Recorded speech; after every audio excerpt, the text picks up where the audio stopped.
ஆதியாகமம் 1:27. தேவன் தம்முடைய சாயலாக மனுஷனை சிருஷ்டித்தார். அவனை தேவ சாயலாகவே சிருஷ்டித்தார். ஆணும் பெண்ணுமாக அவர்களை சிருஷ்டித்தார். ஹல்லேலூயா. ஸ்தோத்திரம் ஆண்டவரே. நன்றி செலுத்துகிறேன் கர்த்தாவே, நன்றி செலுத்துகிறேன். வேத வசனம் உம்முடையதாய் இருக்கிறது, வார்த்தை தேவனாய் இருக்கிறது. அந்த வார்த்தை எங்களுக்குள் மாம்சமாகி இயேசு கிறிஸ்துவே எங்களுக்குள் ஜீவித்துக் கொண்டிருக்கிறோம்னாலே உமக்கு நன்றி செலுத்துகிறோம். வேத வசனத்தை புரிந்து கொள்கிற பரிசுத்த ஆவியினுடைய ஞானத்தையும் அறிவும் புத்தி எங்களுக்கு தாரும். ஒத்தாசி செய்யும் வெளிப்பாடுகளை தாரும். பிதாவானவரே, நீ வெளிப்படுத்தவில்லை என்றால் இந்த வார்த்தைகளை எங்களால் புரிந்து கொள்ள முடியாது. புரிந்து கொள்வதற்காக ஒத்தாசைகளுக்கு தருகிறாக அடியனையும் சபையாரை மொழி பறித்துக் கொள்ளும். நீரே மகிமைப்படும். கர்த்தர் இயேசு கிறிஸ்துவுக்கு கிடைச்சுள்ளது ஆண்டவரே. நம்மை குறித்து நம்மை அறிந்து கொள்ள வேண்டியதாக இருக்கிறோம். முதல்ல நான் யாரு, நான் எங்கிருந்து வந்தேன், என்னுடைய பிறப்பு எப்படிப்பட்டது. அல்லேலூயா. முதல்ல நம்மளுடைய என்ன சொல்லுவாங்க உலகத்துல ஜாதகம் நான் பாருவேன். அல்லேலூயா. ஜாதகம்னா நம்ம சரித்திரம் என்ன, முதல்ல என்னுடைய சரித்திரத்தை நான் தெரிஞ்சுக்கணும்.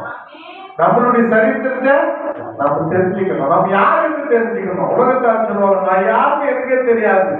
அல்லேலூயா. நான் யாருன்னு எனக்கே தெரியாது. அப்போ நான் யார் என்று எனக்கே தெரியலன்னா நான் என்ன பைத்தியம் என்ற அர்த்தமாகிறது. ஆகவே நாம் யார், நாம் எங்கிருந்து வந்தோம், நம்மளுடைய பிறப்பின் ரகசியம் என்ன, நம் பிறப்பு எப்படிப்பட்டது, நாம் இப்போ இருக்கிறவனமாய் நாம் படைக்கப்பட்டோமா இல்லை நமக்குள்ள ஏதோ ஒன்று இருக்கிறதா என்பதை நாம் அறிந்து கொள்ள வேண்டியதாக இருக்கிறது. அல்லேலூயா. அதை அறிந்து கொள்வது மாமிசமோ ரத்தமோ அல்ல. நம்மளுடைய பிறப்பை மாமிசமோ ரத்தமோ நம்ம வெளிப்படுத்தாது. அப்படி வெளிப்படுத்தினால் நாம் வேதாந்தமா இருக்கிற இந்த மாமிசத்து சரீரத்தை குறித்து தான் அது வெளிப்பாடு கொடுக்கும். அல்லேலூயா. இந்த மாமிசம் நமக்கு என்ன சொல்கிறது, இந்த மாமிசம் எப்படி பிறந்திருக்கிறது என்பதை நமக்கு என்ன சொல்கிறது, நம் தாய் தகப்பன் மூலமாய் பிறந்திருக்கிறோம் என்று நம் மாமிசத்தை பார்க்கும்போது ஜாடை பார்த்து அல்லேலூயா தகப்பனை போல தாயை போல அப்படின்னு இந்த ரத்தத்தினுடைய அணுக்கள் விதமாய் பிறந்த அந்த சரீரத்தை குறித்து தான் நம்ம பேசிக் கொண்டிருக்கிறோம். அல்லேலூயா. ஆனால் உண்மையான காரியம் அப்படி இல்லை. நாம் பிறப்பு எப்படிப்பட்டது. தேவன் வானத்தையும் பூமியை சிருஷ்டிக்கும் போது அவர் எவ்விதமாய் இருந்தார். இந்த வான பூமி யாருக்காக சிருஷ்டிக்கப்பட்டது, அது எப்படி சிருஷ்டிக்கப்பட்டது அப்படின்றதை நாம் என்ன செய்யணும், அறிந்து கொள்ள வேண்டியதாக இருக்கிறது. அதுக்கு பரிசுத்த ஆவியினுடைய ஞானஸ்தானம் முக்கியம். ஒருவன் பரிசுத்த ஆவியின் ஞானஸ்தானத்துக்குள் வழிநடத்தப்படவில்லை என்று சொன்னால் தேவனுடைய அந்த ரகசியமான நம்ம தேவனுக்குள்ளாக இருந்த அந்த ரகசியமான நம்ம பிறப்பை அறிந்து கொள்ளவே முடியாது. அல்லேலூயா. இங்க வேதத்திலே பார்க்கிறோம். ஆதியாகமம் 1:27 வாசிக்கலாம். தேவன் தம்முடைய சாயலின்படி மனுஷனை சிருஷ்டித்தார். அல்லேலூயா. நல்லா பாருங்க, தேவன் மனுஷனை சிருஷ்டிக்கும் போது அவர் எப்படி சிருஷ்டித்தார், நம்முடைய சாயல், நம்முடைய சாயல். வாசிங்க அந்த வசனத்தை முழுவதுமா. தேவன் நம்முடைய சாயலாக மனுஷனை சிருஷ்டித்தார். அவனை தேவ சாயலாகவே சிருஷ்டித்தார். ஆணும் பெண்ணுமாக அவர்களை சிருஷ்டித்தார். ஹல்லேலூயா. ஹல்லேலூயா. நல்லா புரிஞ்சுக்கங்க. 26 சொல்லப்படுகிறது, தேவன் தன் சாயலில் ரூபத்தின்படி மனுஷனை சிருஷ்டிப்போமாக. அல்லேலூயா. அங்கு 2 விதமான காரியத்தை தேவன் மனுஷனுக்கு சிருஷ்டிப்பில் திட்டத்தை வைக்கிறார். முதல்ல சாயல், அப்புறம் ரூபம். இங்க 27 கர்த்தருடைய வார்த்தையின்படி பார்த்தோம் என்று சொன்னால் மனிதன் முதலாவது எப்படி சிருஷ்டிக்கப்படுகிறார், தேவ சாயல் மாத்திரம். அல்லேலூயா. அப்பொழுது அவனுக்கு ரூபம் கொடுக்கப்படவில்லை. காரணம், தேவன் ஆவியா இருக்கிறார், வெளிச்சமா இருக்கிறார், வார்த்தையா இருக்கிறார். அல்லேலூயா. அவர் வார்த்தையின் சாயல், வெளிச்சத்தின் சாயல், ஆவியின் சாயலா இருக்கிறார். அவருக்கு என்ன இல்லை, ரூபம் கிடையாது. அல்லேலூயா. பிதாவானவருக்கு ரூபம் கிடையாது. நல்லா புரிஞ்சுக்கங்க. பிதாவானவருக்கு என்ன இல்லை, உருவம் கிடையாது. பிதாவை ஒருவனும் காண முடியாது. ஏன், உருவத்தை பார்க்க முடியும்.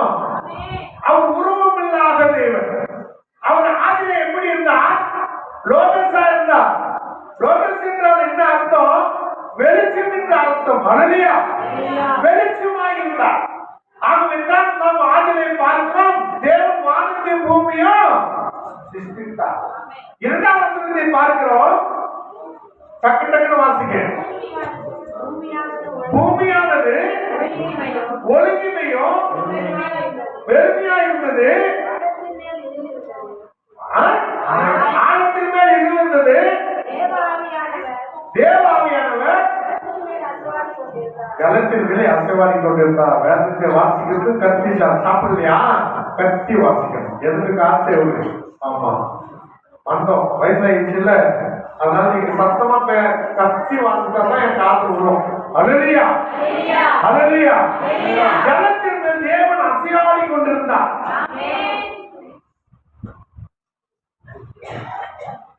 அப்போ அந்த வானத்துக்கும் பூமிக்கும் சகல சிருஷ்டிக்கும் அவர் அசைவானதல் வெளிச்சத்தை உண்டாக்கினது. அப்படிதான் தேவன் வெளிச்சமா இருந்தார். வெளிச்சத்தை பார்க்க முடியுமா? நீ பார்க்கிற வெளிச்சம் அல்ல, இதெல்லாம் நீ பார்க்கும்படி உண்டாக்கப்பட்ட வெளிச்சம். ஹல்லேலூயா. ஆனா தேவனுடைய வெளிச்சத்தை நீ பார்க்கணும்னாக்கா உன் கண்ணு என்ன ஆயிடும்? அங்கி போயிடும், குருடாயிடும். சாதாரணமா பவுலிடத்திலே இயேசு கிறிஸ்து ஒளியா வரும்போது சும்மா பார்த்தா குருடராயிட்டான். ஹல்லேலூயா. பார்க்க முடியாது. ஏனென்றால் தேவன் உண்டாக்கின சூரியனை என்ன பண்ண முடியாது? பார்க்க முடியாது. வெறுக்கல்ல கொஞ்சம் கண்ணு பூசுது இல்லையா? அவர் உண்டாக்கின சூரியனை கிட்டே நீ போய் பார்க்க முடியாதுன்னா சூரியனை உண்டாக்கின தேவனை நீ பார்க்க முடியுமா? கண்டு போயிடும். ஹல்லேலூயா, ஹல்லேலூயா. தேவனுடைய சத்தத்தை கேட்க முடியுமா? அவர் சத்தம் பெருவெல்லாம். அவர் சத்தம் கேட்டால் வேதம் சொல்கிறது, பெண்மான என்ன செய்யுமா? கற்பனை ஆச்சுன்னா தேவனுடைய சத்தம் கேட்டா பெண்மான பிள்ளை பெற்றிடும், தன் குட்டி ஈங்கிடும். அவ்வளவு பேர் சத்தம். ஹல்லேலூயா. நம்ம காது ஒரு குறிப்பிட்ட அளவுதான் சத்தம் கேட்கும். ஹல்லேலூயா. அதிகமான சத்தம் காது கேட்டா காது செவிடாயிடும். ஹல்லேலூயா. அப்ப தேவன் பேசினார் என்று சொன்னால் அது பெரு வெள்ளத்தின் சத்தத்தை உன்னால கேட்க முடியுமா? கேட்க முடியாது. ஹல்லேலூயா, ஹல்லேலூயா, ஹல்லேலூயா. ஆகவே தேவனுடைய காரியம் மிகப்பெரியது. அது ஒருவரும் அறிந்து கொள்ள முடியாது. அவர் சத்தத்தை ஒருவரும் கேட்க முடியாது. அவரை ஒருவரும் பார்க்கவும் முடியாது. அது மாத்திரம் இல்ல, தேவன் ஆவியா இருக்கிறார், அவரை தொடர முடியாது. ஹல்லேலூயா. ஆவியை தொடர முடியுமா? உணர முடியும். தொட முடியுமா? முடியாது. அப்போ தேவன் முதலாவது மனிதனை படைக்க அவர் என்ன திட்டமிட்டார்னா தன்னுடைய சாயம் படியே. மனிதனை தொடக்கூடாது, மனிதன் சத்தத்தை யாரும் கேட்க கூடாது, மனிதனை யாரும் பார்க்க கூடாத தான் மாத்திரமே பார்க்க வேண்டிய சாயலை தேவன் மனுஷனை உண்டாக்கினார். ஹல்லேலூயா. தன்னுடைய சாயப்படி. எதற்காக? அவருக்காக, அவருக்காக, அவர் பார்க்கும்படியாக, அவர் பேசும்படியாக, அவருடைய தொடும்படியாக, அவரை போல வெளிச்சத்தின் பிள்ளையாய், பசுத்தின் பிள்ளையாய், ஆவின் பிள்ளையாய், வார்த்தையின் பிள்ளையாய் முதலாவது தேவன் மனிதனை, அதாவது என்னையும் உன்னையும் படைத்தார். ஹல்லேலூயா. இது தேவனுடைய அனாதி தீர்மானம், திட்டம். ஹல்லேலூயா. ஆனால் இங்கே தேவனுடைய வல்லமை வெளிப்பட வேண்டும், தேவனுடைய மகத்துவம் வெளிப்பட வேண்டும், தேவனுடைய மகிமை வெளிப்பட வேண்டும். அப்படி என்றால் தேவ சாயலா இருக்கிற மனுஷனுக்கு ஒரு வாழ்க்கையை உண்டு பண்ணி கொடுக்கணும். ஹல்லேலூயா. அதன் மூலமா தேவன் மகிமைப்படணும். மனிதன் மூலியமா சும்மா மனிதனை அவன் சாயலா பறிச்சுட்டு சும்மா வச்சுக்கிறதுக்காக படிச்சார் அவரு. ஏன்னா மனிதனுக்கு முன்னாக தேவ தூதர்களையும் அவர் சாயலா படிச்சு வச்சிருக்கிறாரு. ஹல்லேலூயா. அவர்கள் எப்பொழுதும் தேவனை துதித்து கொண்டே இருக்கிறார்களே, ஆராதித்து கொண்டிருக்கிறார்களே, தேவனை மகிமைப்படுத்திக் கொண்டிருக்கிறார்கள். அதே போதுமான அல்ல. ஆனால் அவருடைய திட்டம், அனுமதிக்கிற திட்டங்கள் ஏராளமாக இருக்கிறது. ஆகவே மனிதனை கொண்டு ஏதோ ஒரு திட்டத்தை அவர் வகுத்து மனிதன் தன்னுடைய சாயலா இருக்கிற மனிதன் ஒரு உருவம் கொடுக்கும்படியாய், அல்லேலூயா, ஒரு உருவம் கொடுக்கும்படியாய் அவர் தீர்மானித்தார். அல்லேலூயா. அப்ப அந்த உருவம், ஒரு உருவத்தை ஒரு பொருளை உண்டாக்க வேண்டும் என்று சொன்னால் அதுக்கு என்ன வேணும்? என்ன வேணும்? ஒரு உருவம், இந்த ஒரு பொருள் முடிக்கணும்னா என்ன வேணும்? கை காலு வேணும். அல்லேலூயா. ஆண்டவருக்கு தான் கை கால இல்லையா? எப்படி ஒரு உருவாக்குவாரோ வார்த்தை சொன்னா உருவாயிருக்கு. எல்லா வார்த்தை சொன்னதுதான். வானத்துக்கு வானம் பூமி உண்டாகிறது உண்டாயிடுச்சு. சூரியன் சந்திரன் உண்டாகிறது உண்டாயிடுச்சு.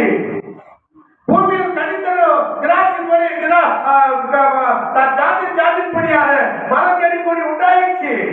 பறவைகள் உண்டாயிடுச்சு. ஜந்துக்கள் உண்டாயிடுச்சு. அல்லேலூயா. காட்டு மிருகங்கள், நாட்டு மிருகங்கள் எல்லாம் உண்டாயிடுச்சு. வார்த்தைனாலே அப்படி அப்படி ஆயிடுச்சு. ஆயிடுச்சா இல்லையா? ஆனா அதுக்கெல்லாம் உருவம் வந்துச்சா? உருவம் கொடுக்கணும். வார்த்தை சாயலை உண்டாக்குறது, உருவத்தை உண்டாக்குவதற்கு வார்த்தை ஒரு திட்டத்தை உண்டாக்குறது. அல்லேலூயா. வார்த்தை தேவனா இருக்கிறது, அது ஒரு திட்டம் உண்டாக்குறது. இப்போ அவரு ஒரு சரீரமா மாறணும். அல்லேலூயா. அவரு ஆவியோடு இடைப்பட்டுக் கொண்டிருக்கிறவர் இப்போ ஒரு சரீரத்தை உண்டாக்கி சரீரத்தோடு இடப்பட வேண்டும் என்று அவருடைய அனுமதி திட்டத்திற்குள் வருது. அப்போ தேவன் என்னவா பண்றாரு? அங்கே யெகோவா என்ற மாமிசத்துக்குள்ளாக, சரீரத்துக்குள்ளாக வந்து அங்க என்ன செய்யறாரு? அங்க மண் எடுத்து ஒவ்வொரு ஒரு மனிதனை உண்டாக்கி உருவிட வைக்கிறார். அல்லேலூயா. யெகோவாவுக்கு கை காது எல்லாம் உண்டு. பிதாவை ஒருபோதும் பார்க்க முடியாத ஒரு உருவம் கிடையாது. பிதாவானவர் யெகோவாய் மனிதன் காணும்படியாய், மனிதனை தொடும்படியாய் அவர் என்ன செய்யறாரு? வந்து தன்னை உருவமாக்கிக் கொண்டு மனிதனை தன்னுடைய ரூபத்தின்படி படைக்கிறார். அல்லேலூயா. அல்லேலூயா. ஜீவ ஆத்மாவும் மனிதனை ஆக்கி அதுக்கு பிறகுதான் அவனுக்கு ஏற்றத்தோட வேணுன்றதுக்காக தான் ஒரு மாட்டை ஒன்று பண்றாரு, ஒரு கழுதி ஒன்று பண்றாரு, ஒரு காக்கா ஒன்று பண்றாரு, ஒரு மீன் ஒன்று பண்றாரு. அல்லேலூயா. அதுக்கு பிறகுதான் உருவத்தி கொடுக்கிறார். ஒண்ணு இருக்கிறது எம்மா ஏற்றத்துணை வச்சுக்கோ, உனக்கு புரியுதா பாரு. அவன் பார்க்கலாம், ஒன்று கூட சேர்த்தா அவனுக்கு. அல்லேலூயா. பறவை பார்த்தா அது ஒரு டிஃபரன்ஸா இருக்குது. ஆடு மாடு பார்த்தா அது ஒரு டிஃபரன்ஸா இருக்குது. ஆண்டு ஒண்ணு உண்டு பண்ணி அவர் படிச்சதெல்லாம் கொண்டு வந்து காட்டுறாரு. அவனுக்கு என்ன ஆகல? ஒன்னும் அவன் மனசுக்கு பிடிக்கல. அல்லேலூயா. அல்லேலூயா. ஒன்னும் அவனுக்கு ஏற்ப துணி அவன் நினைக்கல. ஏன்னா ஏற்ற துணை என்பது அவனுக்கு பிடிச்சிருந்தான் ஏற்ற துணை. அல்லேலூயா. அவனுக்கு பிடிக்கிறதா ஏற்றாத துணை. அப்ப பிடிக்கணும். இவனுக்கு எல்லாத்தையும் பார்க்கலாம், ஒன்றும் அவன் மனதுக்கு வரவில்லை. அவனுக்கு விருப்பம் கொள்ளத்தக்கதான உருவம் அங்க இல்லாது இருந்தது. அல்லேலூயா. லாஸ்ட்ல ஆண்டவர் பார்த்தாரு, அவனுடைய சதையை எடுத்து, அவனுடைய எலும்பை எடுத்து, அவனுடைய உடம்பிலே எடுத்து ஒரு ஸ்திதியை உண்டாக்கி கொண்டு வந்து நிறுத்தும் போது ஆதாம் பார்த்தான், இவருடைய எலும்பினோ எலும்போ என் சதைய மாமிசமா இருக்கிறார். அல்லேலூயா. இது என் சரீரம், இது என் விழாவிலிருந்து வந்தது. அல்லேலூயா. மிகலாம் பக்கத்து அக்கடலிருந்து வந்துச்சு. இதோ என் சரீரத்திலிருந்து, என் விழாவிலிருந்து வந்து, என் உடம்பிலிருந்து வந்தது. இது எனக்குள் இருந்தது. அல்லேலூயா. இது என்னோடு இருந்தது. இது என்னோடு சிருஷ்டிக்கப்பட்டது. என் ஆதி சிருஷ்டிப்புல ஆணும் பெண்ணுமாக எனக்குள் இருந்தது. ஆக இது என் ஏற்ற துணை என்று ஆதாம் யோவானை ஏற்றுக்கொண்டு தனித்திருந்தான். அல்லேலூயா. அல்லேலூயா. பிரியமானவர்களே, இதைத்தான் தேவன் தன்னுடைய கிரியினாலே ஒவ்வொரு காலகட்டத்திலும் செய்து வந்தார். இப்ப ஆதாமுக்குள்ள ஒரு காரியம் என்ன? நான் எந்த உருவத்தில் இருக்கிறேன்? என்னுடைய படிப்பு என்ன? இப்ப ஆதாமுடைய படிப்பு சொல்லுங்க. அவனுடைய படிப்பு என்ன சொல்லுங்க?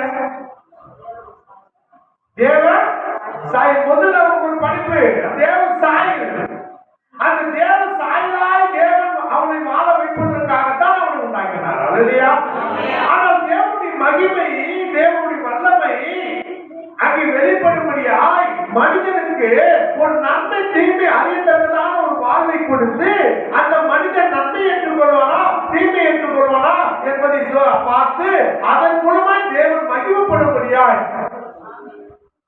சில திட்டங்களை வைத்து மனிதனுக்கு உருவம் கொடுத்து அங்கு உலாவு விடுகிறார். அல்லேலூயா. இப்ப அவனுக்கு தெரியும் என்னுடைய சாயல் தேவனுடைய சாயல், அது பரிசுத்தமாய் படைக்கப்பட்டது. இந்த சாயலை ஒருபோதும் உலகம் தொட முடியாது. அல்லேலூயா. இந்த சாயலை ஒருபோதும் பாவம் தொட முடியாது. அல்லேலூயா. ஏனென்றால் தேவ சாயலுக்கு பாவம் என்றால் தெரியாது, சாபம் என்றாலும் தெரியாது. அந்த தேவ சாயலுக்கு தெரிஞ்சதெல்லாம் தேவனுடைய வார்த்தை, தேவனுடைய ஆவி, தேவனுடைய வெளிச்சம். அல்லேலூயா. ஒன்றும் தெரியாது. ஆகவே ஆதாம் எப்பொழுதும் தேவனுடைய வார்த்தையே உண்டு கொண்டிருந்தான். தேவனுடைய வார்த்தையே கேட்டு ஜீவித்துக் கொண்டிருந்தான். அல்லேலூயா. ஏனென்றால் அந்த தேவ சாயலுக்கு மரணம் தெரியாது, பிதாவால் மதிக்க முடியாது. பிதாவின் சாயலில் படைக்கப்பட்ட ஆதாமுக்கு இடம் இல்லை, மரணம் இல்லை. மரணமே இல்லாத இருந்தா இப்ப தேவ தூதர்களுக்கு மனுஷனுக்கு என்ன வித்தியாசம்? தேவன் ஏன் மனுஷனை படைக்கணும்? அல்லேலூயா. தேவனுடைய மகிமை வெளிப்பட வேண்டும் அல்லவா? தேவனுடைய வல்லமை வெளிப்பட வேண்டும் அல்லவா? அல்லேலூயா. ஆகவேதான் மனுஷனை மாமிசத்துக்காக தேவன் ஒப்பு கொடுத்தார். இது அனுமதிக்கிற சித்தம். மாமிசம் அங்கு கிரி செய்ய முடியாது. தேவ சாயலில் இருக்கும் போது மாமிசம் கிரி செய்ய முடியாது. வேதம் சொல்லுகிறது தேவனால் பிறந்தவன் பாவம் செய்யும். அப்படி என்றால் ஆதாமால் பாவம் செய்ய முடியாது. அவன் தேவனால் பிறந்திருக்கிறான். இதுக்கு ஒரு அனுமதி வேணும். அல்லேலூயா. தேவன் அனுமதிக்காம ஒரு காரியமும் உன் வாழ்க்கையில நடக்காது. நல்லதா இருக்கட்டும் கெட்டதா இருக்கட்டும், என்ன செய்தாலும் தேவன் அனுமதித்தால் தான் நடக்கும். அல்லேலூயா. மனுஷன் ஏன் பாவம் செய்தார்? அவன் ஏன் மறிக்க வேண்டும்? இது யாருடைய குற்றம் என்று கேட்டா ஆதாமுடைய குற்றமா? ஆதாம் தப்பா? இல்லை, அவன் அனுமதிக்கப்படுகிறான் அவ்விதமான காரியங்களுக்காக. ஏனென்றால் அது மூலமா தேவனுடைய திட்டம் இருக்கிறது. ஆகவே ஆதாமை தேவன் நம்மை மாற்றத்துக்குள்ளாக, அவன் சரீரத்துக்குள்ளாக அவன் வழிநடத்தப்படும் போது அங்கே மாமிசத்திற்குள் கிரி செய்யும்படியாய் தேவன் சாத்தானை அனுமதிக்கிறார். அல்லேலூயா. நல்ல கேளுங்க, கர்த்தர் அனுமதிக்காம யோவானிடத்தில் சாத்தான் வந்து நிக்க முடியாது. யோவான் யாரை பாதிக்கிறான்? அவன் எங்கிருந்து வந்தான்? ஆதாமுக்குள்ள வந்தான். ஆதாம் எங்கிருந்து வந்தான்? தேவனுக்குள்ளாக வந்தான். அல்லேலூயா. ஆகவே இவர்கள் மூன்றும் ஒரு சரீரமாய் இருக்கிறார்கள்.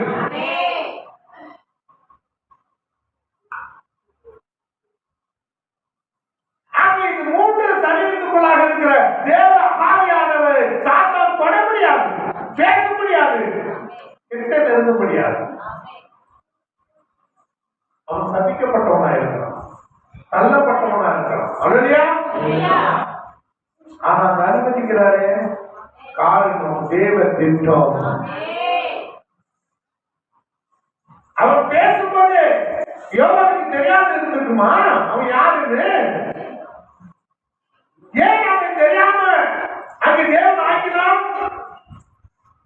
நீ நானும் மாமிசத்துல வந்து இங்க வந்து இப்படியாய் தேவனை பற்றி பேசி நாம் பிறப்பு எங்கிருந்து வந்தோம், நம்ம எங்க போறோம் என்பதை அறிந்து கொள்ள வேண்டும் என்பதற்காக அங்கே யோவானை சாத்தானோடு கூட இடைப்பட விட்டார். அல்லேலூயா.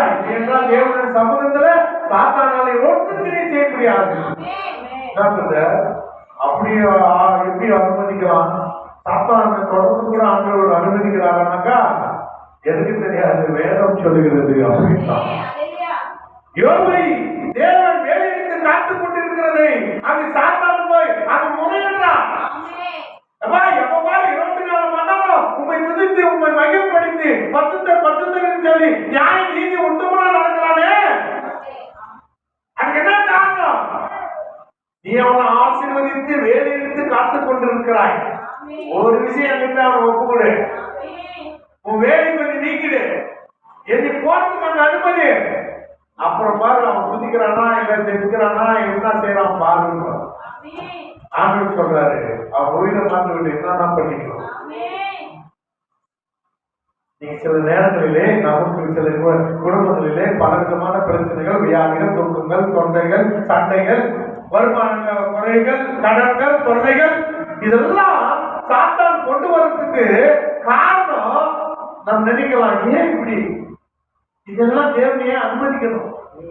நான் கர்த்தரை துதித்து இருக்கிறேன், கர்த்தரை ஜெபித்து இருக்கிறேன், கர்த்தரை நம்பி இருக்கிறேன், கர்த்தரை விசுவாசிக்கிறேன். இது ஏன் அவர் அனுமதிக்கணும் நினைக்கிறேன்ல. நம்ம அவர் அனுமதித்தான் உன் கிரி வெளிப்படும், உன் விசுவாசம் வெளிப்படும், உன் நீதி வெளிப்படும், உன் உத்தமம் வெளிப்படும். ஹல்லேலூயா.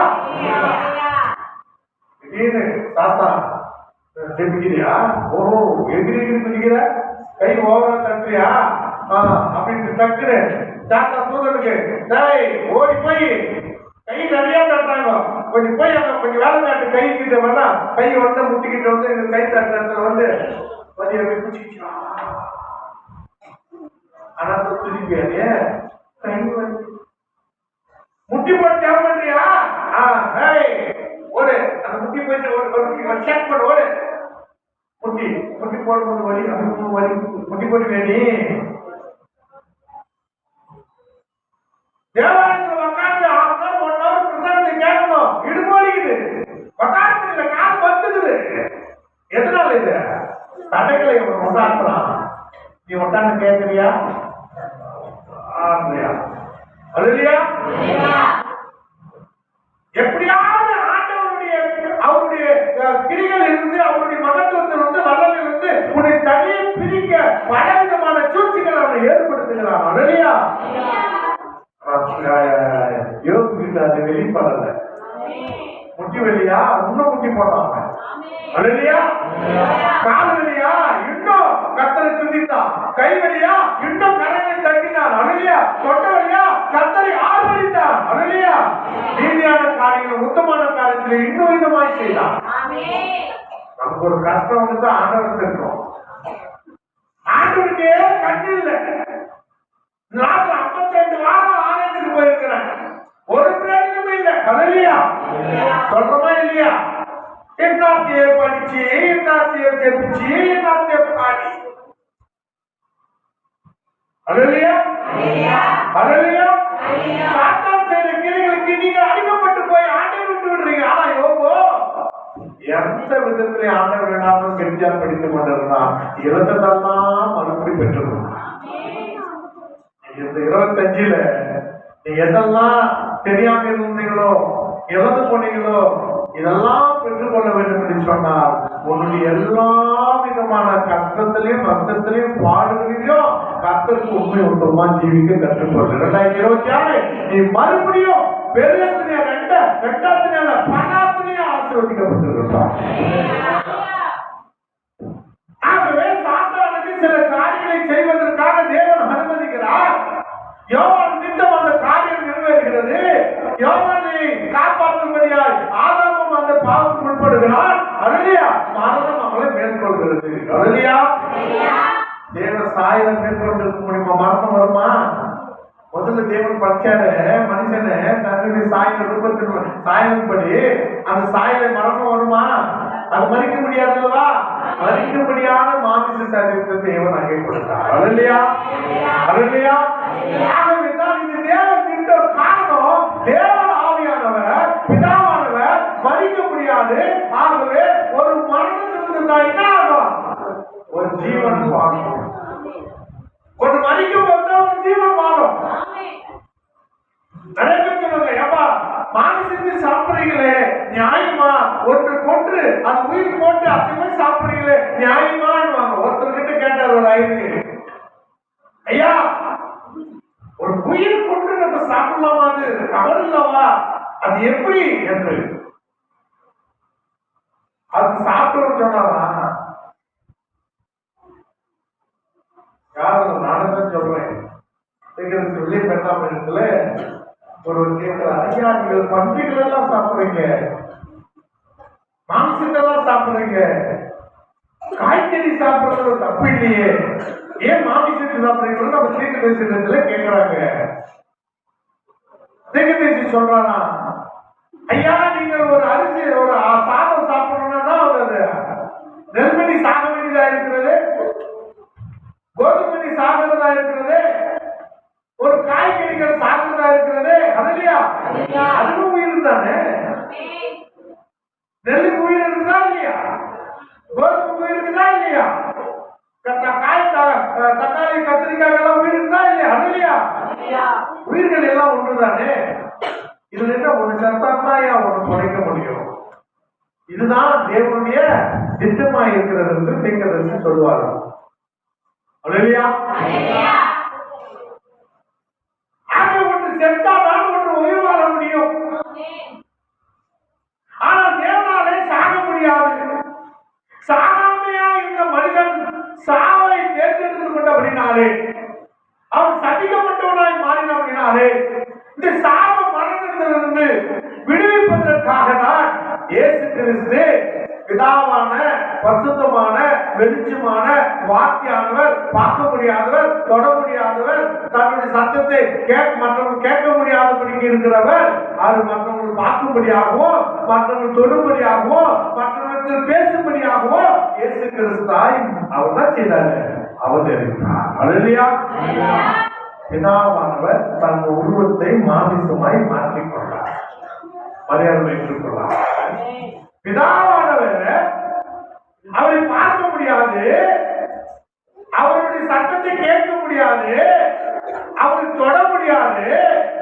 அப்படி அவர் பார்க்க முடியல என்றால், அவர் சத்தத்தை கேட்க முடியல என்றால், அவரை தொடர்புலை என்றால், மனிதன் தேவனோடு பிதாவோடு என்ன செய்ய முடியாது, தொடர்பு கொள்ள முடியாது.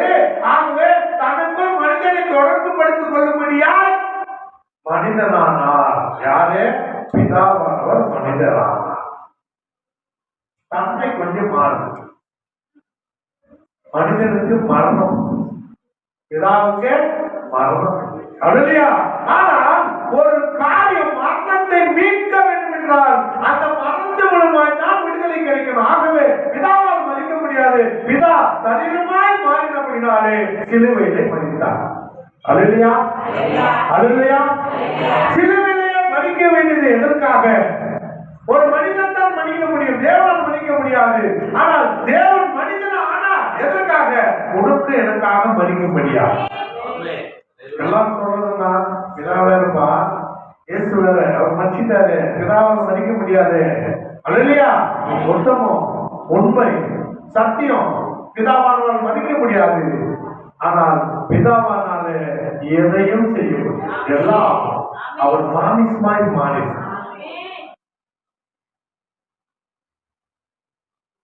இந்த பாவப்பட்ட வாழ்க்கை, இந்த மாமிச வாழ்க்கை நாம் அதாவது ஒரு குறிப்பிட்ட நாட்களாக இந்த மாமிசத்துடன் வாழ வேண்டிய காலகட்டத்திற்காக நாம் அனுமதிக்கப்பட்டிருக்கிறோம். அல்லேலூயா. இந்த பாவப்பட்ட மரணத்தை விடுதலை பண்ணும்படி பறைப்படி நம்மை பரிசுத்தமான ஜீவனுக்குள், பரிசுத்தமான அந்த பிறப்புக்குள் கொண்டு போகும்படியாக தான் இயேசு மனிதனாயிருந்தார். 100% மனிதன். அவர் மரித்து விழாவில ஈட்டியால் குட்டப்படும் போது மறுபடியும் நாம் பிறந்தவர்களாய் மாறினோம். அல்லேலூயா. அவருடைய ரத்தத்தினாலையும் அவர் விழாவில் இருந்த தண்ணீரும் ரத்தமும் ஆவியும் நம்மை மறுபடியுமாய் சுத்திகரித்து பரிசுத்தமாக்கி பிறக்க வைத்தது புதிய சிருஷ்டியா. இங்கே பிறக்கப்பட்ட நீ நானுதான் பிந்தின ஆதாமாகிய இயேசு கிறிஸ்துவுக்கு ஏற்ற துணை. அல்லேலூயா. அல்லேலூயா. நம்முடைய படைப்பு என்ன? தேவனுக்கு ஏற்ற துணையாய் இருக்கும்படியா என்னுடைய படைப்பு. அல்லேலூயா. என்னுடைய படைப்பு என்ன? இந்த மாமிசம் இல்ல, இது அனுமதிக்கப்பட்டது. இந்த மாமிசத்திலிருந்து என் தேவன் பழைய முதல் இருந்த அந்த சிருஷ்டிப்பை எனக்குள் கொண்டு வந்தார் கல்வாரி சிலுவையிலே. அல்லேலூயா. அவர் மரித்து என்னை உயிரோடு கொண்டு வைத்தார். அப்படி நான் வாழ்ந்து நீ பார்க்க என் சரீரம் மாமிசம் பார்த்தாலும் என் சரீரத்துக்குள்ளாக என் தேவனுடைய சிஸ்டிப்பு எனக்குள் இருக்கிறது. அந்த பிறப்புக்குள்ளாக நான் ஜீவிக்க இந்த நாளிலே கடமைப்பட்டிருக்கிறேன் என்பதை நீங்கள் உணர வேண்டும், புரிந்து கொள்ள வேண்டும். நீங்கள் யாரே? தேவனுடைய சாயலுக்குள்ளாக இருக்கிறவர்கள். அல்லேலூயா. இந்த மாமிசமும் இந்த சதையும் இது இயேசு கிறிஸ்து உனக்குள்ளாக இருக்கிறதை எல்லா மாம்ச கிரிகளையும் சிலுவையிலே அவர் சுமந்து தீர்த்துட்டார். இந்த மரணம், இந்த சரீரத்தின் மரணம் உனக்கு வந்துச்சு, நீ மரித்து போயிட்டார். ஆனால் தேவனுடைய 3ஆம் நாள் உயிர்த்தெழுதலிலே இணைக்கப்பட்டிருக்கிறபடினாலே உனக்குள் இருக்கிற ஆவி இப்ப உயிரோடு இருக்கிறது. உனக்குள் இருக்கிற அந்த உள் மனிதன், அந்த சிஸ்டிப்பு, ஆதி சிஸ்டிப்பு உனக்குள் போதுதான் இருக்கிறது, ஜீவித்துக் கொண்டிருக்கிறது. ஆகவே தான் சொல்கிறார்கள், உன்னை பார்க்கிறவர்கள் உனக்குள் இருக்கிற ஆதி சிஸ்டிப்பான இயேசு கிறிஸ்துவை பார்க்கிறோம். அல்லேலூயா, அல்லேலூயா, அல்லேலூயா. ஒரு சிஸ்டிப்பு தேவனுடைய சாயல், இயேசு கிறிஸ்துவின் சாயல். இதான் பிறப்பு. நீ இருக்கிறது மூச்சு முழங்கெல்லாம் இல்லை, மூச்சு மொழி எல்லாம் கிடையாது. உன் பிறப்பு தேவனுடைய சாயல், அது பசுத்தம், அந்த சத்தம் ஜீவன் உண்டாக்குகிறதா இருக்கிறது. அல்லேலூயா. அந்த வெளிச்சத்திலே அநேக ஜீவன்கள் ஜீவிக்கிறதா இருக்கிறது. அல்லேலூயா. நீ வெளிச்சத்திற்குள்ளாய் இருக்கிறாய். உன்னை ஆண்டவர் வெளிச்சமாக உண்டாயிருக்கிறார். அதனால இயேசு கிறிஸ்து, நீங்கள் உலகத்துக்கு வெளிச்சமாக இருக்கிறீர்கள். வெளிச்சம் உயிரணுக்களை வாழ வைக்கும். அல்லேலூயா. வெளிச்சம் மற்ற உயிர்களை காக்கும்படி செய்யும். அல்லேலூயா. வெளிச்சம் உன்னை பாதுகாக்கும். நீ வெளிச்சத்திற்கு பிள்ளையாண்டா அநேகர்களை ஜீவனுக்குள் வழி நடத்துவாய், அநேகரை சத்தியத்திற்குள் பாதுகாப்பாய். அல்லேலூயா. அநேகருக்கு தேவனுடைய சத்தத்தை கேட்கும்படியாய் என்ன பண்ண ஒரு சத்தமா இருக்கும். ஏன்னா தேவன் டைரக்டா சத்தமா இங்க பேசினாலும் என்ன ஆயிடும், காது போயிடும். ஆகத்தான் அவருடைய சத்தமா உன்னை வைத்து பேசிக் கொண்டு வைக்கிறார். அவருடைய சத்தமா இயேசு கிறிஸ்து வந்தால், கடைசி காலத்திலே அவருடைய சத்தமா தீர்க்கதரிசி வந்தால், அவருடைய வெளிச்சத்திலே இருக்கிற தேவனுடைய வெளிச்சத்தை கொண்டு வந்த தீர்க்கதரிசியுடைய செய்தியில் இருக்கிறனா இப்பொழுது தேவனுடைய சத்தமா இருக்கிறோம். அல்லேலூயா. நம்ம சத்தத்தை எல்லாம் கேட்க முடியும். ஆகத்தான் அவர் சாய்கிறது அவரை போல நீ இருக்கணுன்றதுக்காக, அவரை போல நீ பேசணுன்றதுக்காக, அவரை போல நீ வாழ வேண்டும் என்பதற்காகத்தான் தேவ சிருஷ்டிப்பு உனக்குள் மறைந்திருக்கிறது. அதை அறிந்து கொள். நீ தேவ பிறப்பு, தேவ சாயில பிறந்திருக்க. உன் இஷ்டத்தை போல நீ வாழ முடியாது. அல்லேலூயா. உன் இஷ்டமான நீ வாழ முடியாது. தேவனுடைய சித்தம் என்பதை அறிந்து அவர் உன்னை எதற்காக படைக்கப்பட்டார் என்பதை புரிந்து 2026 என்ன பண்ணலாம். உன் வாழ்க்கை 2026 எப்படி தெரியுமா இருக்கணும்? இந்த கிருஷ்ணாவரத்துக்கு நான் தேவனுடைய சத்தமா இருப்பேன். அல்லேலூயா. இந்த கிருஷ்ணாவரத்துக்கு நான் தேவனுடைய ஒளியா இருப்பேன். அல்லேலூயா. இந்த கிருஷ்ணாவரத்துக்கு நான் தேவனுடைய சாயா இருப்பேன். ஒரு ஊற்றுதல் உனக்குள் இருக்கு. உனக்குள்ள இருக்கிற சிஸ்டிப்பு அமைதியா இருக்காது. அது உனக்குள்ள ஒரு ஊட்டுதல் உண்டு. அல்லேலூயா. ஒரு ஊட்டுதல், அதுதான் நீ தேவனை அறிந்து கொள்கிற அறிவு. அந்த ஊற்றுதல், அந்த ஊற்றுதல் தான் பரிசுத்தாவின் ஞானஸ்தானம். அது உனக்குள்ள இருக்குது. இது இன்னைக்கு நாளைக்கு வராது, நாளைக்கு வந்து நாளைக்கு வந்து 2026 வந்து இல்ல. இது ஆதியிலே தேவன் வானத்துக்கு பூமி உண்டாவதற்கு முன்பாகவே அவர் சிருஷ்டிப்பு, அவருடைய சாயல் உணவுகளாக இருக்கிறது. நீ சொன்னால் நடக்கும். நீ சொன்னால் நடக்கும். நீ ஜெபித்தால் நடக்கும். அப்பனா நாம் தேவ சாயலுக்குள் இருக்கிறோம் என்பதை விசுவாசிக்கணும். அல்லேலூயா. முதல்ல இயேசு யார் என்பதை விசுவாசிக்கணும். இயேசுவை கூறப்படக்கூடாது. இயேசு எங்க எப்படி இருந்தாரு? பிதாவா இருந்தாரு. அவர் பார்க்க முடியாது இருந்துச்சு. அவர் மனிதனாய் வந்தாரு, பார்க்க முடியாது இருந்துச்சு. அல்லேலூயா. பிதாவா அவர் மறிக்க முடியாது. தேவன் மனிதனாய் வந்து எனக்காக மரித்து எனக்கு ஜீவனை கொடுத்தார். அல்லேலூயா. பிதாவான இயேசு. ஆமென். ஆகவே இனி என் வாழ்க்கையில இயேசு கிறிஸ்துவை காணும்படியாக நான் வாழுவேன். அல்லேலூயா. இயேசு கிறிஸ்துவை அறிந்து கொள்வேன். அது எனக்குள்ள இருக்கிற இயேசு கிறிஸ்துவின் ஆவி எனக்கு உதவி செய்யும். அது விசுவாசிக்கணும் முதல்ல. அதை பத்தி மனசாட்சிப்படி நான் நடந்துக்கிறோம்பா. மனசாட்சி பற்றி நடந்தா ஒரு மண்ணு கிடையாது. அல்லையா? என் மனசாட்சிப்படி நான் நடந்துக்கிறேன், கரெக்டா இருக்கிறேன், ஒன்றும் கிடைக்காது. நான் தேவனுடைய சாட்சிப்படி வாழ காத்துக்கிறேன், எல்லாம் கிடைக்கும். அல்லையா? அல்லையா? இயேசு பார்த்து சீசரை பார்த்து கேட்கிறார், என்னையாப்பா நான் யாருப்பா? நான் யார்? என்னை யார் என்று ஜனங்கள்லாம் சொல்றாங்க. சொல்றான், ஒருத்தர் தீர்க்கதரிசின்றாரு, ஒருத்தர் 30 ஆட்கள்ன்றாரு, ஒருத்தர் தேவாவை பெற்றுன்றாங்க, எப்படி எப்படியோ சொல்றாங்க. அவங்கெல்லாம் எப்படின்னா சொல்லு போட்டோம். உங்களை நீங்கள் அறிஞ்சிருக்கிறீங்கல்ல, நான் யாருன்னு உங்களுக்கு தெரிஞ்சான்னு பாக்குறாங்க. ஏப்பா நீங்க யாரு? நீங்க என்ன யாருன்னு சொல்றீங்க? அல்லையா?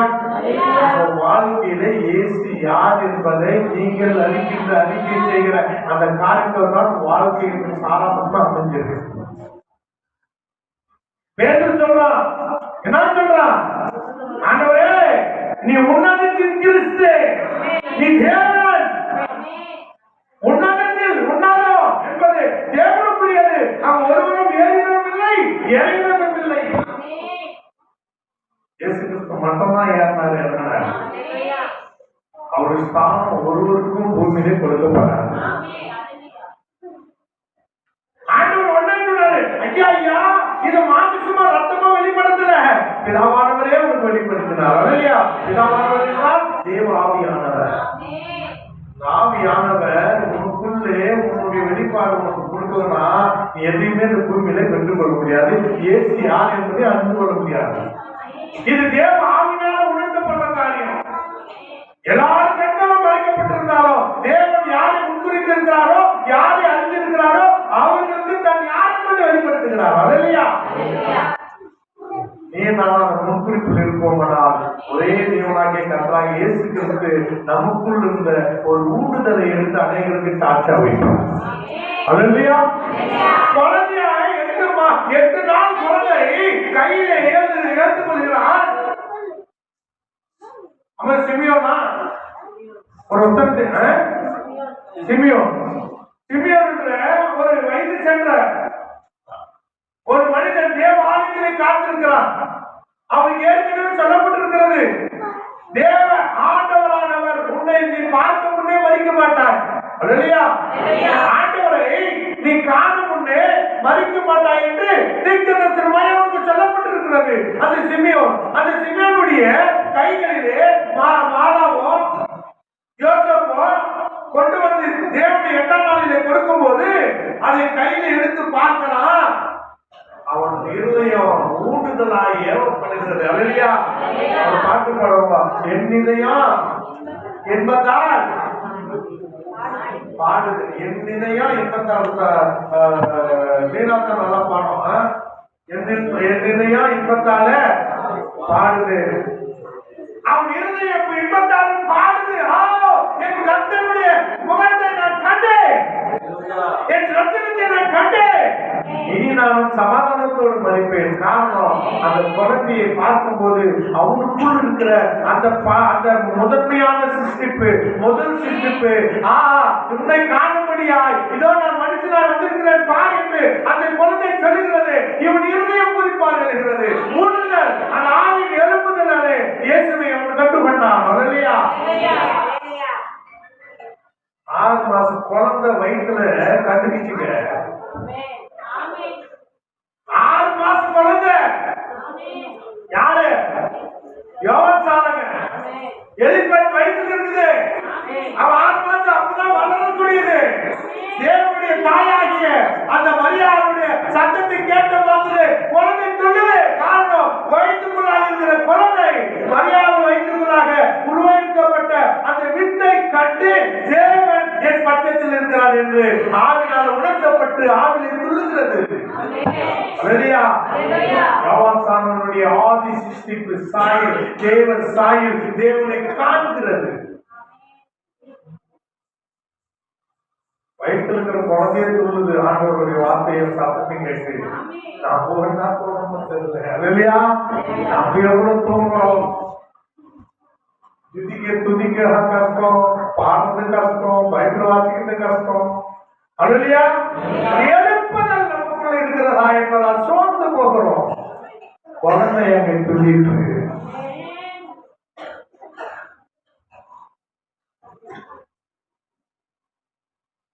அல்லேலூயா. உனக்குள்ள வெளிநடத்துறது வேணும். அது உனக்குள்ள இருக்குது. அது உங்களோட பேசுது. நீ புரிஞ்சுக்கணும். அல்லேலூயா. அதை அநேகர் காணும்படியா செய்யணும். பேதுரு யோவானும் அங்கே தேவாலயத்துக்குள்ளாக கடந்து செல்கிறார்கள். பிரதான வாசலில் வரும்போது ஒரு முடவன் அவர்களுக்கு பிச்சை கேட்டுக் கொண்டிருக்கிறதை பார்க்கிறார்கள். அல்லேலூயா. வேலை அவன் இடத்துல ஒரு 10 வெள்ளி கூட அவன் கொடுத்துட்டு நான் ஒரு வார்த்தை நல்லா சாப்பிடுன்னு சொல்லிட்டு போயிருக்கிறான். அல்லேலூயா. தேவனுடைய அந்த உள் சிஸ்டிப்பு, அந்த ஆதி சிஸ்டிப்பு அறப்படையா செய்யாது, முழுமையா செய்யக்கூடியது. அல்லேலூயா. முழுமையா தன்னை வெளிப்படுத்தக்கூடியது. அவங்கதான் பேதுரு யோவானோ அவனை பார்த்து சொல்கிறார்கள், எங்களை விட்டுப்பார். அல்லேலூயா. நல்லா பாருங்க. தைரியமா சொல்ல முடியுமா? என்னை விட்டுப்பார். அல்லேலூயா.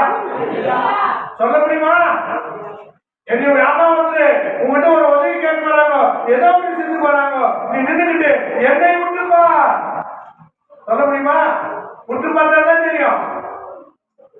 விட்டு பார்த்தா என்ன தெரியும்? உன் குணாதிசயம் எல்லாம் தெரியும். மூஞ்சில எல்லாம் தெரியும். மூஞ்சில உன்னுடைய எல்லா விதமான குணாதிசயங்களும் தெரியும். அல்லேலூயா.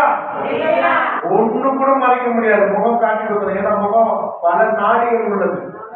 நாடிகள் மாறும். ஒரு சிரிச்சு பாரு, ஒரு முகம் மாறும். அழுது பாரு, ஒரு முகம் மாறும். கோபப்பட்டு பாரு, ஒரு முகம் மாறும். இருதயத்துல குரோதம் வச்சு பாரு, அது ஒரு விதம். பல வித முகங்கள், பல தோற்றங்கள் உடையது மனிதனுடைய முகம். அவன் இருதயம் எப்படி எல்லாம் போதும், நிமிஷம் செகண்ட் டைம்ல நீ கோபப்பட்ட முகம் மாறும். செகண்ட் டைம்ல நீ உள்ளுக்குள்ள ஏதாவது தப்பா நினைச்சுனா முகம் மாறும். செகண்ட் டைம்ல நீ சந்தோஷப்பட்ட முகம் மாறும். அல்லேலூயா. என்ன எல்லாம் வெளிப்படுத்துதான் மூஞ்சி. பேதுரு யோவான் சொல்றாங்க, எங்களுக்கு பாரியா, நாங்க கபடற்ற தேவ மனுஷர் இல்ல, தேவ சாயல்ல நாங்க இருக்கிறோம். அல்லேலூயா. எங்ககிட்ட பொண்ணு இல்ல, வெள்ளி இல்ல, இயேசு கிறிஸ்து நாமத்தாலே எழுதினாலே. அல்லேலூயா. ஒரு பரிபூர்ண காரியத்தை உங்களால் செய்ய முடியும். அறமுறை இல்ல, ஒரு பரிபூர்ணமான உதவிகளை உங்களால் செய்ய முடியும். தேவனை நீங்கள் உங்களை தேவனாய் காட்ட முடியும். நீங்க தான் ஒரு குட்டி தேவனை சொல்லும். தேவனை இல்லையா? நீங்க ஒரு குட்டி தேவ தூதர்கள். தேவ தூதர்களுக்கு தான் இங்கிலீஷ்ல, தூதர்களுக்கு தான் இங்கிலீஷ்ல, தூதர்களுக்கு தான் இங்கிலீஷ்ல, ஆங்கிலத்துல தூதர்களுக்கு என்ன சொல்லுவாங்க?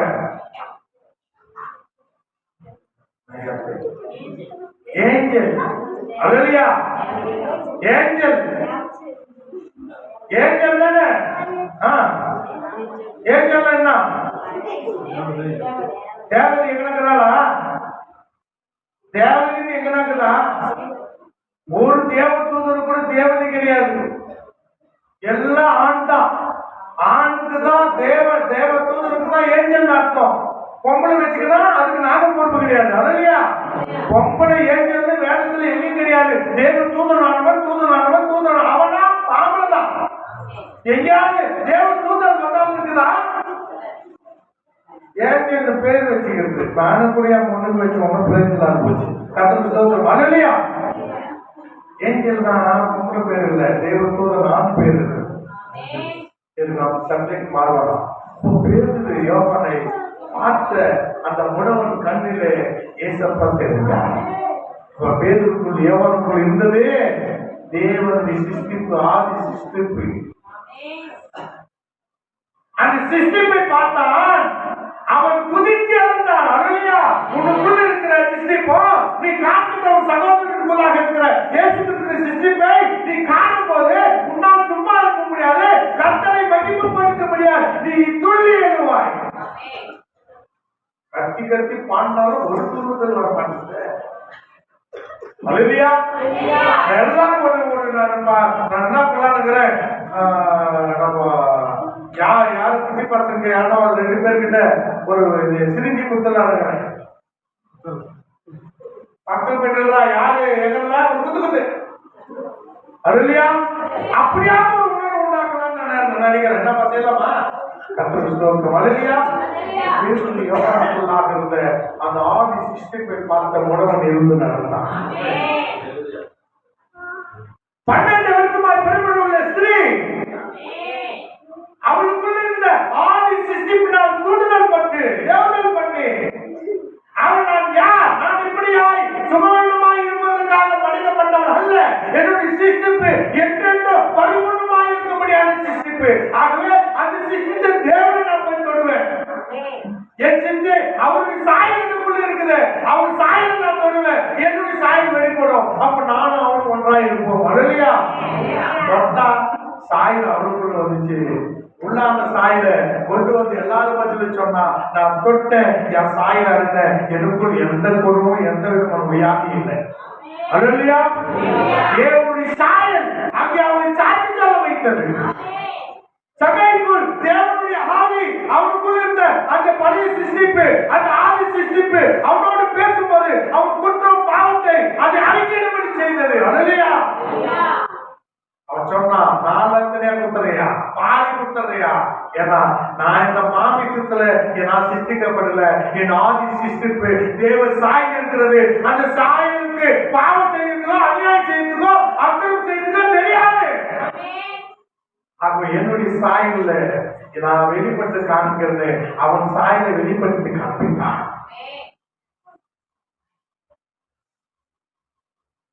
அல்லேலூயா, அல்லேலூயா. அவன் வெளிப்படுத்தி காண்பித்தான். குருடர் உட்கார்ந்து கொண்டிருக்கிறான்.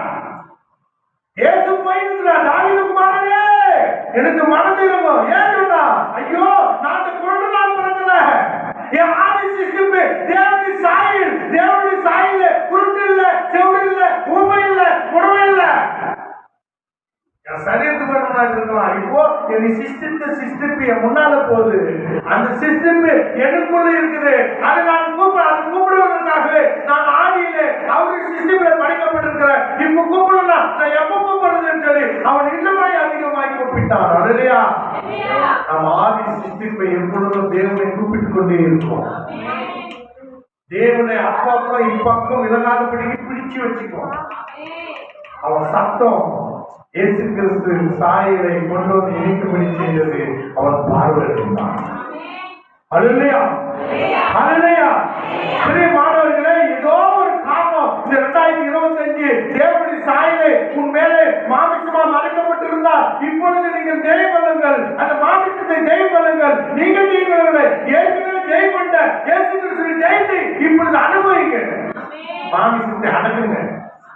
உனக்குள்ள இருக்கிற அந்த ஆதி சிஸ்டிப்பு, அந்த தேவனுடைய சிஸ்டிப்பு, அந்த ஆவியின் சிஸ்டிப்பு, அந்த வார்த்தையின் சிஸ்டிப்பு, அந்த வெளிச்சத்தின் கிரி 2026 வெளிவரட்டும். அல்லேலூயா, வெளிவரட்டும். உன்னை காண்கிறவர்கள் தேவனை பார்க்கட்டும்.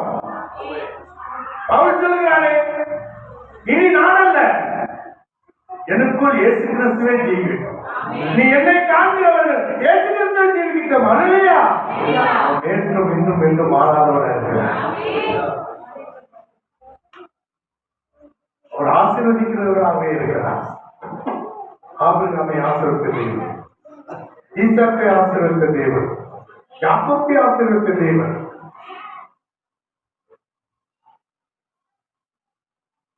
ராகப் ஒரு புரட்சியாதி தான். ஆனால் அவர்களுடைய சிஸ்டிப்பு, ஆதி சிஸ்டிப்பு தேவனுடைய சாயல் இருந்தபடினாலே அவள் தேவனை அறிந்து தேவ பிள்ளைகளை காப்பாற்றினார். அல்லேலூயா. அவன் சிஸ்டிப்பு அவனுக்கு பேசுது. நம்மளுடைய சிஸ்டிப்பு நம்மளோட எப்போதும் பேசும். ஒரு தப்பு பண்ணி பாரு, நீ பண்ணது தப்பு அப்படின்னு உனக்குள்ளே ஒரு சத்தம் கேட்கும். நீ அதுக்கு இடம் கொடுக்கறது இல்லை. நம்ம பேசுறது தப்பா, நம்ம பேசுறது தப்பா, நம்ம செய்யறது தப்பான்னு ஒரு நிமிஷம் உட்கார்ந்து நீ பேசினா உனக்குள்ள இருக்கிற தேவ அந்த சிஸ்டிப்பு உன்னோட பேசும். நீ பண்றது தப்புப்பா, நீ பண்றது தப்பு, விலகு. எச்சரிக்கை ஒண்ணு விட்டுட்டே இருக்கும். நமக்குள்ள இருக்கிற மச்சான் என்ன பண்ண தெரியுமா? பரவாயில்ல விடு, நீ ஒன்றும் தப்பு இல்லை, நீ கம்முது, நீ என்ன கேவலமா, நீ என்ன இறக்காரமா, நீ இப்படி இரு, நீ சித்தாயிரு, நீ கெத்தாயிரு. அல்லையா? ஆனா ஆவி உன்னுடைய ஆதி சிருஷ்டி பொண்ணுக்குள்ள பேசுவோம் இல்லை, தாழ்மை பண்ணு, எல்லாரிடத்துல அன்பாயிரு, எல்லாரிடத்திலும் கூடுமானாலும் சமாதானமாயிரு. அல்லையா? எப்பொழுதும் சந்தோஷமாயிரு, எப்பொழுதும் ஜெபம் பண்ணு, எப்பொழுதும் ஆண்டவர் துதின்னு அது பேசிக்கொண்டே இருக்கும். அந்த சத்தத்தை கேளுங்க. அந்த சத்தம் நீங்க கேட்க முடியாதான் இயேசு கிறிஸ்து மனிதனாய் வந்தார். அல்லேலூயா. டைரக்டா தேவனுடைய சத்தத்தை கேட்டா செவிடாயிடுவேன். அதனால தேவன் மாமிசத்துல வந்து அவர்களுக்கு சத்தமான என் சத்தத்தை கேட்கிற ஆடுகள் தேவனுடைய சத்தத்துக்கு செவி சாய்க்கிறது. என் ஆடுகளின் சத்தத்துக்கு செவி சாய்க்கிறது. பிரியமானவர்களே, 26 போகின்றனா தேவனுடைய சத்தமாகவே நாம் ஜீவிப்போம். தேவனுடைய வெளிச்சமாகவே ஜீவிப்போம். தேவனுடைய வார்த்தையாகவே நாம் ஜீவிப்போம். நம் ஆத்மா சரீரம் ஆகிய மூன்றும் இயேசு கிறிஸ்து வெளிநடத்தும்படியாய் பரிசுத்த ஆவியானவருக்கு நாம் ஒப்புக்கொடுக்கிறோம். பிதாவானவர், மேலே இருந்த பிதாவானவர் உனக்காகவே உன் நடுவிலே வந்தார். நடுவில் இருந்த பிதாவானவர் இப்ப உனக்காகவே உனக்குள் பரிசுத்த ஆவியாய் வாசமா இருக்கிறார். எங்கிருக்காக? உன்னை எங்கிருந்து வந்தையோ அங்கேயே கொண்டு போய் விடுபடுகிறார். நீ தேவனுக்குள்ளாக வந்த அந்த தேவனுக்குள்ளே கொண்டு போக முடியாது. அப்படியா? நீ இயேசு கிறிஸ்துனுடைய வார்த்தைக்குள்ளாக இருந்து வந்த அதே வார்த்தையின் சரீரமாக இயேசு கிறிஸ்துனுடைய சரீரத்திலிருந்து நீ பிறக்கப்பட்டிருக்கிறாய். ஆகவே மறுபடியும் அந்த சரீரத்திலே நீ இப்ப இணைய போகிறாய். அப்படியா? இயேசு கிறிஸ்துக்கு ஏற்ற துணையா? இயேசு கிறிஸ்துக்கு ஏற்ற துணைன்னா என்ன அர்த்தம்? ஆதாமுக்கு ஏற்ற துணை யாரு? யோவான். அவன் எப்படின்னா எலும்பு எலும்பும் தசையும் தசையுமா இருந்தான். அது இல்லையா? இப்போது இயேசு கிறிஸ்துக்கு ஏற்ற துணைன்னா எப்படி இருக்கணும்? இயேசு கிறிஸ்துனுடைய ரத்தமும் சதையுமா இருக்கணும். அது இல்லையா? அவன் அப்பமும் அவருடைய ரத்தமும், அவன் அப்பம் வார்த்தை, அவருடைய ரத்தம் வல்லமை, ஜீவன். அது இல்லையா? இது அவர் இருக்கிற மாதிரியே நாம் இருக்கணும். அவர் இருக்கிற வண்ணமாகவே நாம் இருக்கணும். வருகின்ற ஒரு இடத்துல உங்களுக்குள் ஒரு எழுப்புதல் இருக்கிறது. மறந்துடாதீங்க, மறைக்காதீங்க, போட்டு அமுக்காதீங்க. அதை வெளிக்கொண்டு வாங்க. அந்த அந்த சிருஷ்டிப்பு தேவனை கண்டுகொள்வதற்காகவே அது சிருஷ்டிக்கப்பட்டிருக்கிறது. தேவனை ஆராதிப்பதற்காகவே அது சிருஷ்டிக்கப்பட்டிருக்கிறது. தேவனை மகிமைப்படுத்துவதற்காகவே அந்த சிருஷ்டிப்பு உனக்குள் வைக்கப்பட்டிருக்கிறது. அதை வெளிக்கொண்டு வாருங்க. அல்லையா? மாமிசம் முடிந்து போகும். நாம் காண்கின்ற முகங்கள் சரீரங்கள் எல்லாம் ஒரு நாள் புழுகா போயிடும். ஆனா உனக்குள்ள இருக்கிற அந்த சிருஷ்டிப்பு தேவனுக்கு சாட்சியாக இருக்கும். நித்திய காலமாய் ஜீவிக்கும். ஆகவே பாவத்துக்கு மறித்து நீதிக்கு பிழைக்கும்படியாய், ஆவியை பிழைக்கும்படியாய் பரிசுத்த ஆவியானவர்களை வெளிநடத்துவதற்கு உங்களை முழுவதுமாய் ஒப்புக் கொடுங்க. கர்த்தர் உங்களை ஆசீர்வதிப்பாராக.